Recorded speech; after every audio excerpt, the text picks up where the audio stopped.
And when you have that release and you see things differently, you're no longer judging yourself, or you're no longer judging others. You're no longer relying on others to give you an emotion. You're free. And that's what I've experienced here in Bali with releasing stuff for myself. And of course in the breakthrough where I was guiding people to release stuff for themselves.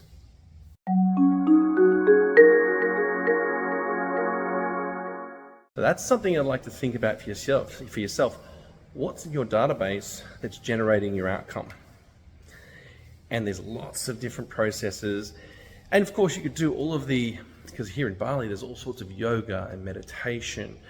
And we did the pyramids of chi, which was amazing. If you go into those experiences with intention of becoming aware and then releasing and reframing, that's where the R comes into my system of arise, where the A is the awareness and the R is the release. So all of that said, we've become aware, we've released. What's next? It's the I, and that is coming into something with intention. Now, when I say intention, we can use that for creating a vision of the characteristics of the person, your ideal self that solved all these problems. What is the intention? What is the characteristic that is useful to you? When you identify things that are highly motivating, you'll see it in your body. Oh, that's what I want. It fulfills my values. Which is why I love doing values early on in a coaching session or coaching process or series of coaching sessions. When you know the top 5, you've got a lot to work with in your sessions. So you come in with an intention. What is the characteristic? Let's say I'm not good enough. Well, what if you had some belief inside yourself that, no, I am good enough. It always works out for me. I've always got enough resources. I'm very resourceful.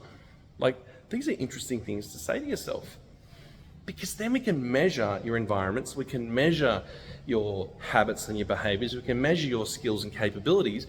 Do you have to go learn something? Fine, no problem. Go learn something.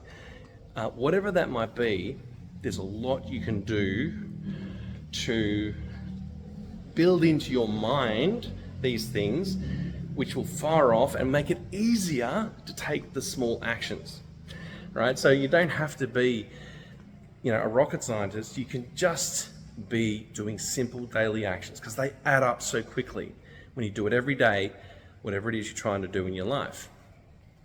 So we all started here in this video with, I am not good enough. And what if you were good enough? What would that look like? We don't spend time in our brain focusing on how we are good enough and what that looks like. What do we say to ourselves? How do we feel about ourselves? Where is the emotion in the body? What does that look like in your body? What's the color of that feeling? So let's go and make up an emotion so we've got something to play with here. And you've got the emotion of, okay, I am good enough. Maybe I'm competent, or I can learn anything. That's a good thing to say to yourself. Where can you lean in? We have so many resources inside of us, we just don't realize it. And when you start to play with these resources in your head, the pictures, the thoughts, the feelings, the stories you're repeating in your mind, it'll be so much easier to take the actions, to do some planning, to put something logical together, because you're not going to mentally and emotionally resist it.